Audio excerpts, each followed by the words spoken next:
इतनी बड़ी हो गई है, ना जाने क्या करेगी। एक कप चाय बनाना तक नहीं सीखा। हे भगवान, ससुराल जाएगी तो कैसे निभाएगी ये। वो चाय चूल्हे पर चढ़ाकर जरा सा बाहर क्या निकल गई कि ताई जी को बस बोलने का बहाना ही मिल गया। पर उसकी मम्मी मम्मी भी कहाँ कम थी।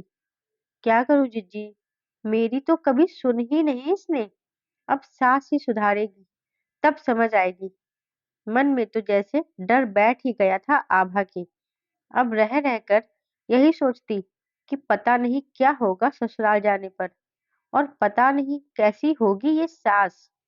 मन में बचपन से बैठा हुआ वो डर एकदम सच होकर सामने आया था कि बेहद व्यस्त और बड़े नियम कानून वाली सास मिली थी उसको।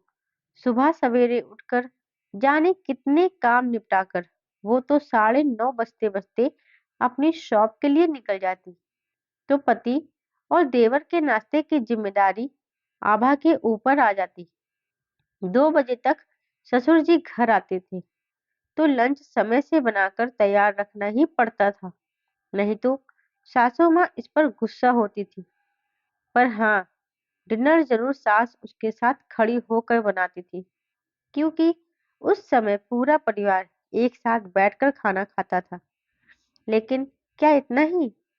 अब समझ में आया था कि ये घर के काम तो पूरे दिन चलते हैं, और वह अनगढ़ हाथों से उन्हें निपटाती लगभग रोज ही किसी न किसी बात के लिए सासू जी का लेक्चर सुनने को अभिशप्त रहती। काफी कोशिश करती थी वहां की गलतियां ना हो, पर हर रोज कोई नई मुसीबत सर पर पड़ी ही रहती थी। अब कल शाम को ही पति देव ने कुछ मित्रों को घर पर बुला लिया था और नई नई बीवी से चाय पकौड़ों की फरमाइश कर डाली। थोड़ी चुगलबाजी और थोड़ी छेड़छाड़ करते पति और उनके दोस्त। उस समय उसका मूड बहुत अच्छा था। हल्की हल्की धुन पर थिरकते हुए उसने कढ़ाई चढ़ाई और अलमारी के नीचे वाली दराज में रखा हुआ तेल झटके से उठाकर जो कढ़ाई में डालने चली, शायद ढक्कन ठीक से बंद नहीं था, शायद कैन ज्यादा भरा हुआ था, या पता नहीं क्या हुआ। हर तरफ सिर्फ तेल था और वह हतप्रभ सी बीच में खड़ी हुई थी। अब क्या करेगी वह? कुछ पता नहीं था। शायद भगवान जब मुसीबत भेजते हैं तो उसका निदान भी भेजते होंगे। तभी तो ठीक उसी समय उसकी सास ने घर में प्रवेश किया और किचन के दरवाजे पर आकर खड़ी हो गई। 2 मिनट उन्होंने वस्तु स्थिति को समझने के लिए लिया और फिर बोली, गैस बंद करो, तुम्हारी कढ़ाई जल रही है, और जहाँ खड़ी हो वहीं रहना, वरना पैर फिसल जाएंगे।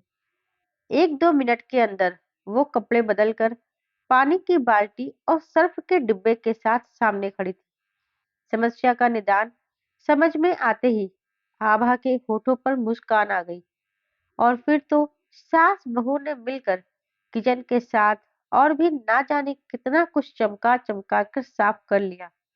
तो समझ में आया आज आभा के कि उसकी सास सिर्फ स्ट्रिक ही नहीं, बल्कि उसे समझने वाली और प्यार करने वाली भी है।